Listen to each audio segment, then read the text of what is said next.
जी है गाइज, हमारे power star Pawan Singh ji अब गाना नहीं गाएंगे। सबसे बड़ी खुलासा है गाइज।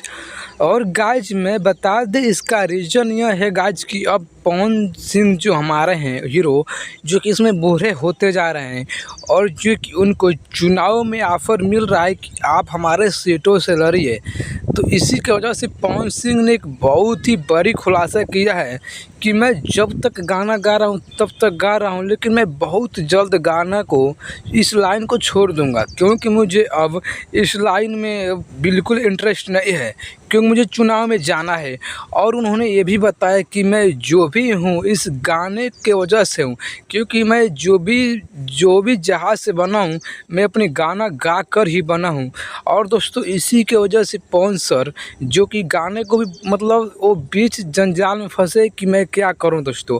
तो आप लोगों को कमेंट करके बताइए कि पवन सिंह को क्या करना चाहिए, अभी गाना गाना चाहिए या चुनावों में चले जाना चाहिए। आप लोग कमेंट करके ज़रूर बताइए दोस्तों।